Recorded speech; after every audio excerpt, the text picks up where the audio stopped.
Olá pessoal, vamos a mais uma aula do nosso curso de Quântica, no capítulo 5, falando sobre teoria de perturbação, e hoje nós vamos fazer um outro exemplo. Na aula passada nós fizemos um primeiro exemplo da aplicação, que é o efeito Stark linear, e hoje nós vamos fazer, analisar um dos exemplos importantes que está ligado com o que a gente chama de estrutura fina dos átomos hidrogenoides, né? Bom, por que chama estrutura fina? Porque são efeitos que explicam o que a gente chama de desdobramento dos níveis de energia observados, por exemplo, na espectroscopia, né? E um deles é um bastante importante, é o que a gente chama o acoplamento spin-órbita. Do que se trata? Então a ideia aqui é o seguinte: o elétron no átomo de hidrogênio, vamos pegar especificamente o átomo de hidrogênio, mas vale para todos os átomos que sejam hidrogenoides, ou seja, que eu tenha um único elétron preso a um núcleo carregado positivamente, né? O que vai mudando é o Z, né? O número atômico do núcleo carregado positivamente.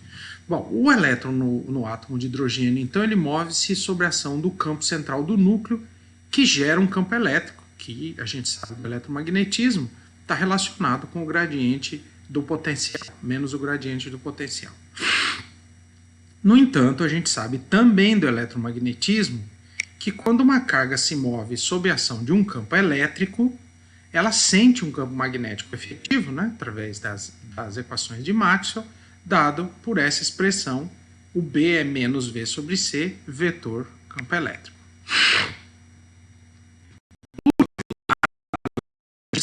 O elétron, ele tem spin, né? Por enquanto a gente sabe isso por, digamos, por aspectos experimentais. Então o spin, por enquanto, foi incluído como uma variável ou uma propriedade admitida existente por hipótese, olhando os diversos experimentos, especialmente o experimento de Stern-Gerlach. Mas, enfim, isso faz com que o spin, então, apresente um momento magnético associado a esse momento angular intrínseco do elétron, o spin, né? Bom, então qual é a ideia aqui? A gente pode imaginar, né, e aqui eu usei a palavra chutar, que é uma hipótese, que o campo magnético efetivo da órbita interage com esse momento magnético da seguinte forma, né? Então, se existe um campo magnético gerado pelo efeito da órbita e o elétron tem um momento magnético, eu vou ter um termo de energia, que a gente vai chamar aqui hamiltoniana de interação spin-órbita, LS, L porque vem da órbita, né? Mas a gente vai ver já que o L vai aparecer na história, que é dado do eletromagnetismo como menos o produto escalar do μ, do momento magnético pelo campo, que seria basicamente como se eu tivesse um pequeno imãzinho colocado na presença de um campo magnético, né? Então, se a gente substitui todas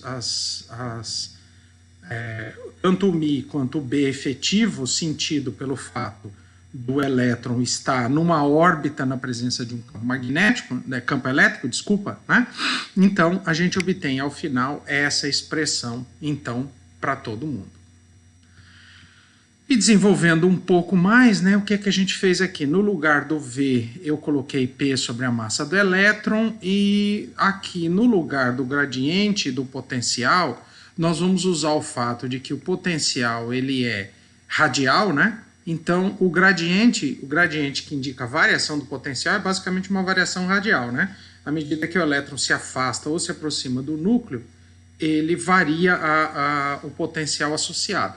Então, vai ser basicamente uma derivada em relação à distância, né? E o R aqui seria a distância ao centro, na direção, isso aqui é um versor, né? Na direção radial, que é o vetor posição dividido pelo módulo do vetor posição, né? Então isso aqui é um versor na direção radial. E aí agora se a gente abre essas contas todas aqui, né?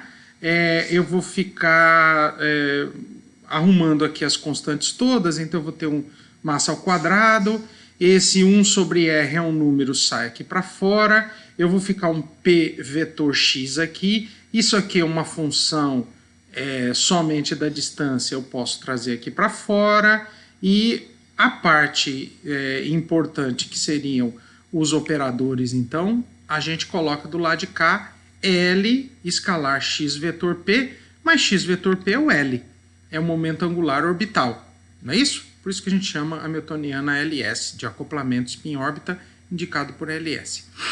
E como o L e o S comutam, a gente pode, então, escrever dessa forma essa hamiltoniana. Isso aqui olhando de um ponto de vista clássico. Quanticamente, nós vamos ver no penúltimo capítulo desse curso, na mecânica quântica relativística, que esse chute ele é razoável, mas ele está errado por um fator meio, né? A expressão correta, na verdade, a gente vai deduzir no próximo capítulo, no capítulo 6, que é quando a gente tratar de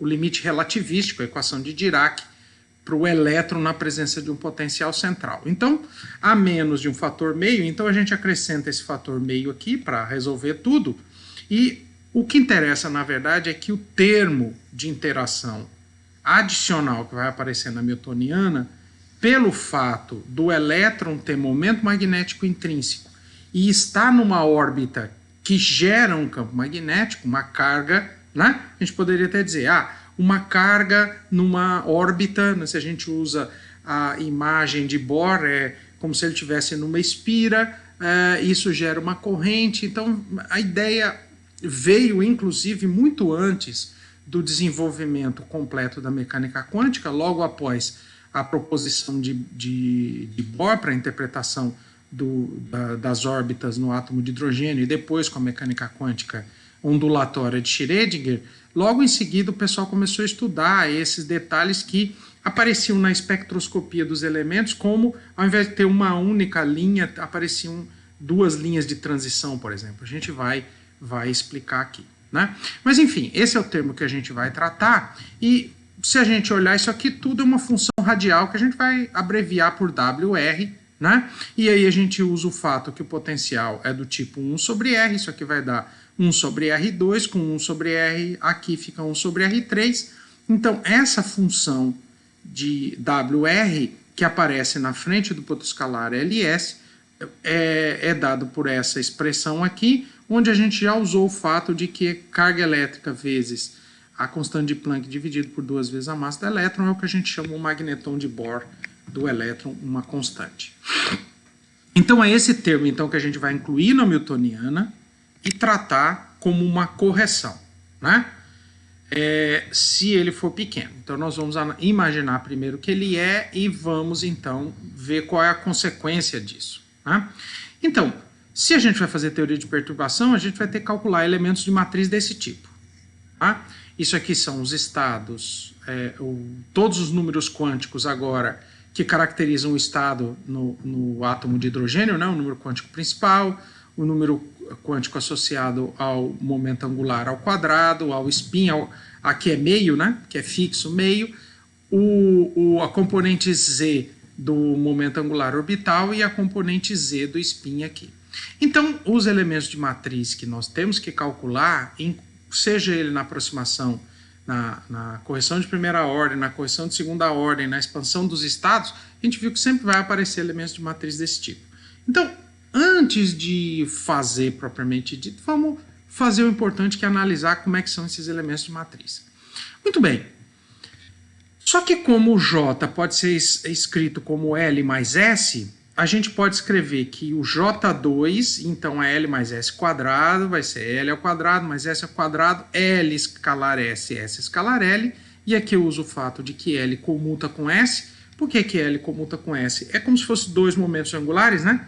Que é aquele caso que a gente viu em aulas passadas. Eu tenho dois momentos angulares, cada um atuando sobre partes diferentes do meu estado, né? O L, se por exemplo, só está relacionado com o número quântico Szinho e MS. E o L só com o L e o Lzinho e o ML. Então, como eles agem em subespaços diferentes, né? Eles comutam, então a gente pode escrever isso aqui. De forma que o L escalar S, e aqui é conveniente, a gente pode escrever como sendo um meio de J2 menos L2 menos S2. Né? Bom, o que significa então que o termo da Hamiltoniana, que eu vou calcular aqui os elementos de matriz, ele pode ser escrito também como sendo J2 L2 menos S2. Ora, aí vamos analisar, né? O J2 é L mais S, L2 e S2, então seria mais conveniente reescrever esse estado não em termos de L2, S2, LZ e SZ, mas usar a ideia da adição de momento angular e escrever como os autovetores de J2, L2, S2, J2 e JZ. Né? Seria mais interessante porque o termo de interação spin-órbita pode ser escrito dessa forma. Que é isso que nós vamos fazer, né? Então, nós vamos trocar, né? A base, então, como eu tenho mais de uma forma de escrever esses autovetores, que seriam os estados, os autovetores do Hamiltoniano do átomo de hidrogênio, da carga presa por um potencial central, eu posso escolher o mais conveniente. Então, ao invés de escolher essa base, nós vamos escolher a base que são autovetores simultâneos de H, L2, S2, J2 e JZ. Né? Então, nós vamos trocar aqui, nós já trocamos, né? Então, os nossos números quânticos agora é o número quântico principal, o Lzinho, o Szinho, o J, que é associado ao momento angular total, e o MJ, que seria associado à componente Z do momento angular orbital. Veja como é vantagem, porque isso aqui, esses sketches do lado de cá, são autovetores simultâneos de J2, L2 e S2. Então, muito fácil calcular esse produto. Né? Só que a gente tem uma função WR aqui. Então, para isso, nós vamos fazer o seguinte truque. Nós vamos dividir o estado o autovetor do átomo de hidrogênio em duas subpartes, como se fossem dois subespaços. Um que só tem a parte envolvendo o momento angular e um que tem o número quântico principal e o L, que seria relacionado mais com a parte radial. Então, aqui, se eu penso isso em função de onda, aqui estaria uma parte associada aos ângulos, a θ e φ, a parte angular, que vem do L, e a parte associada ao spin, que vem do S, que seriam os spinores. E o lado de cá, se eu penso em função de onda, esse aqui basicamente seriam as funções radiais, né? A parte radial. Então, isso aqui está associado à parte radial e aqui a parte somente conectada aos momentos angulares. Opa, tem uma coisa aqui faltando. Vamos aplicar esse resultado, então, para a correção em primeira ordem para os estados n igual a 2. Né? Eu vou deixar o n igual a 1 para vocês fazerem como... Eu acho que está na lista. Né? Enfim. Então, para ele n igual a 2, o que é que a gente sabe? A gente já viu, nós temos 4 estados, né? O L pode ser 0 e 1, né? Que é o estado 2s e 2p. E como o spin é meio, qual é então? Então eu tenho a soma de dois momentos angulares, um com L igual a 0 ou 1 e outro com S igual a meio. Então, se eu faço L igual a 0, o J vai ser meio, né? Porque 0 mais meio é meio e 0 menos meio, módulo disso também é meio.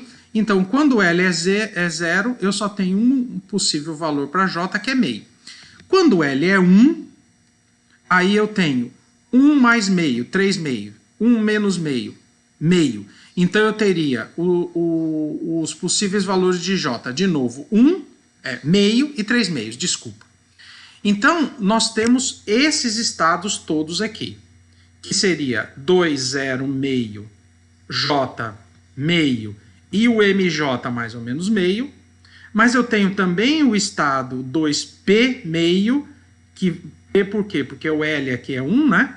Que também tem J, aqui é o S, também tem J igual a meio, então o MJ é mais ou menos meio. Mas veja que esse estado é diferente desse, porque esse aqui, o L é 0, então esse é um estado 2S e esse é um estado 2P.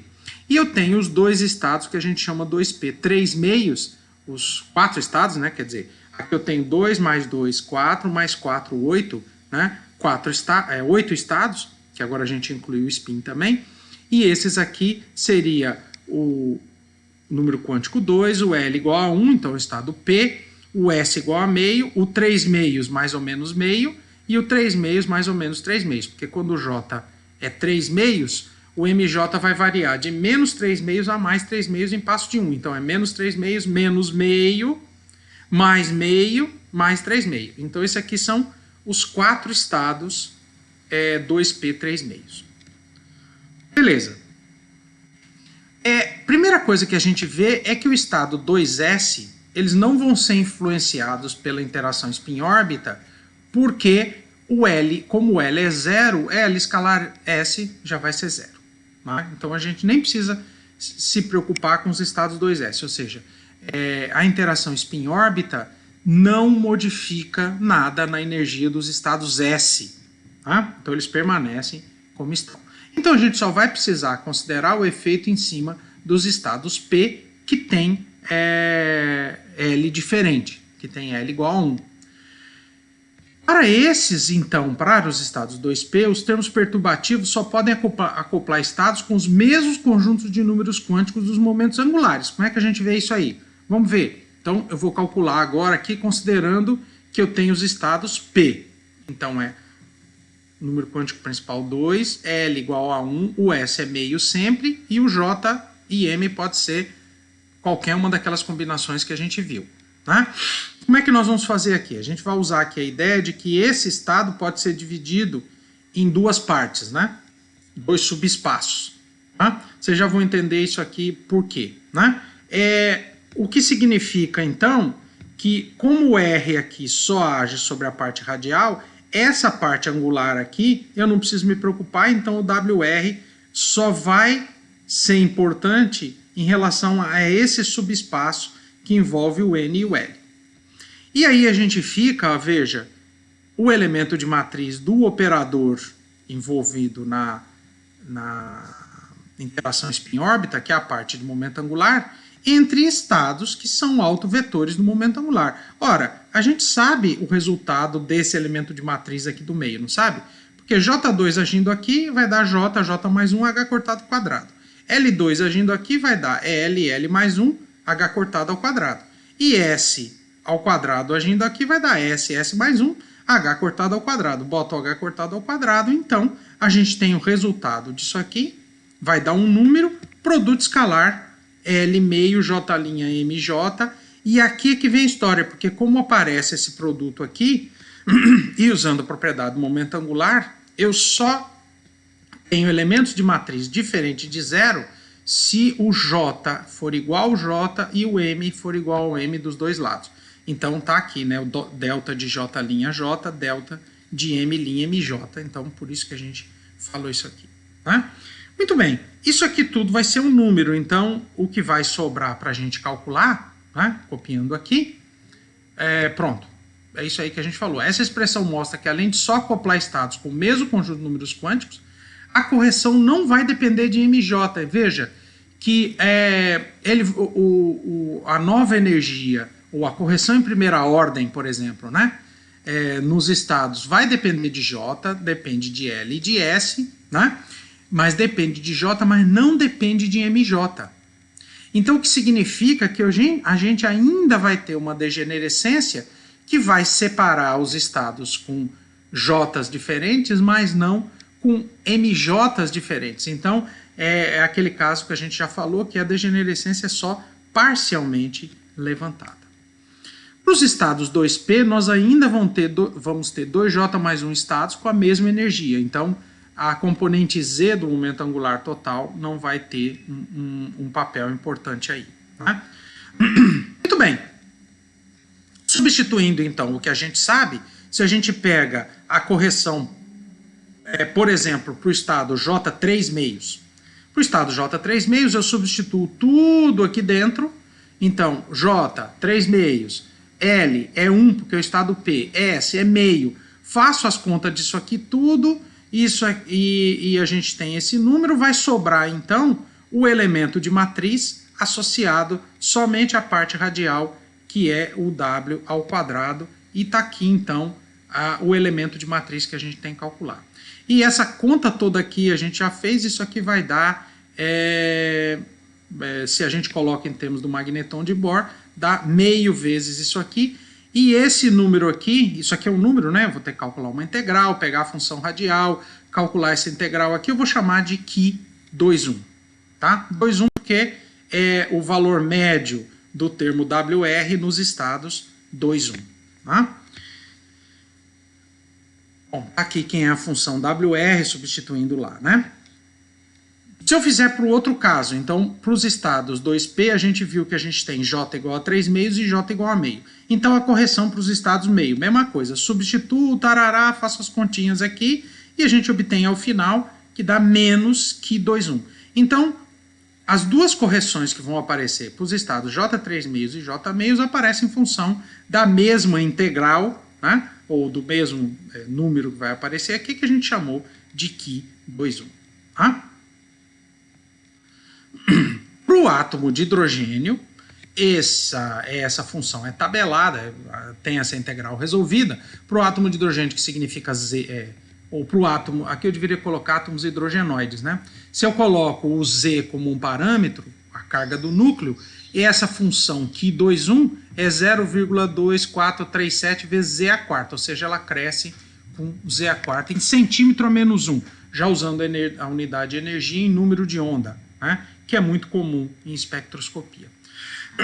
Então, com isso a gente pode calcular aqui o desdobramento que vai aparecer, ou seja, a diferença, se eu voltar, cadê? Volta. A diferença então que vai aparecer entre o nível de energia 3 meios e o nível de energia J meio, J3 meios, J3 meios. Então veja, o que vai acontecer é que os estados 2P, eles vão se separar em dois grupos, os 3 meios e o meio, né? E a diferença, então, vai estar associado com a distância daqui para cá, né? A distância daqui para cá é meio menos 1 Qi21, que dá 3 meios Qi21. Se a gente fizer essa continha, então, ela vai dar 0,3657 Z a quarta em centímetros a menos 1, tá? E aí aqui tem uma tabelinha com os diferentes valores para esse ΔE, né? Para diferentes elementos químicos no estado de átomo hidrogenoide, ou seja, eu arranco todos os elétrons menos 1. Né? Então, se eu arranco um elétron do átomo de hélio, ele fica hélio+, lítio 2+, berilo 3+, boro 4+, e assim por diante. E aqui a gente tem o ΔE, aqui o Z a quarta, e a razão, então, ΔE sobre Z a quarta, mostrando que isso aqui, então, seria 0,3652, né? Ah, não, isso aqui acho que são os valores experimentais, isso. Você vê que a previsão tá bem boa, né? Então, qual é a ideia? A ideia é que se a gente tem Então, eu tenho aqui todos os estados associados ao átomo. Deixa eu colocar logo todo mundo. Então, eu tenho, sem eu considerar a interação spin-órbita, eu tenho os 4 estados 2s e 2p com a mesma energia. Tá? Eles têm L igual a 1, S igual a meio. Opa! Bom, L igual a 1, S igual a meio são os estados 2s e 2p.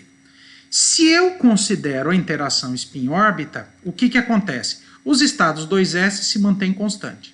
E esses outros dois, esses estados 2p, né, que são 6, né, nesse caso, porque aqui eu tenho 2 spin-up mais ou menos meio, né, para componente Z do spin, então eu tenho 2 estados aqui, mais 6 estados aqui, são 8, então do lado de cá eu também tenho que ter 8 estados, 4 estados aqui, 2 aqui, mais 2 aqui, 8. Então 2 desses estados, que são os estados 2s, não tem alteração. Os estados 2p meio, que são aqueles associados a menos, né? Veja que a energia diminui, no caso, deixa eu voltar aqui, naquele, esqueci de comentar, que para os estados J igual a meio, eu tenho uma diminuição na energia, e para os estados 3 meios eu tenho um aumento na energia. Então, o diagrama de níveis de energia ficaria dessa forma, né? Os estados 2p meio, que são 2 estados, né? São os dois estados com L igual a 1, 2P meio, e os 4 estados 2P 3 meios, então tem uma energia maior de Ki. Né? Então eu tenho aqui um desdobramento que não é exatamente simétrico. Né? Então eu tenho uma diminuição maior nos estados 2P meio, por efeito da interação spin-órbita, e um crescimento um pouco menor nos estados 2P 3 meios. De forma que essa diferença, eu não coloquei, né? Mas essa diferença daqui para cá é exatamente o 3 meios do Ki 2,1. Tá aqui, né? 3 meios de Ki 2,1 é a distância entre os estados 2P meios e 2P 3 meios. Quão importante isso é? Por que é dado o nome de estrutura fina? O nome de estrutura fina vem do fato de que o parâmetro típico relacionado com a interação spin-órbita é o que a gente chama constante de estrutura fina. Então, se a gente pega para o átomo de hidrogênio essa constante de estrutura fina, a gente pode calcular imaginando qual é o potencial a que o elétron está submetido. É o potencial do núcleo. Qual é o termo radial que aparece na interação spin-órbita? Então veja que o potencial do núcleo é do tipo 1 sobre R e o termo radial que aparece na interação spin-órbita é do tipo 1 sobre R3. Então, um número típico para isso aí é eu imaginar que o elétron está na distância dada pelo raio de Bohr, que é isso aqui, né? E a gente vai calcular a razão entre o W em A0 no raio de Bohr e o potencial central em A0. Então, se a gente fizer essa conta, isso aqui dá 1 sobre 137. O que significa que o termo WR ele é 130 da ordem de 137 vezes menor do que o termo do potencial central.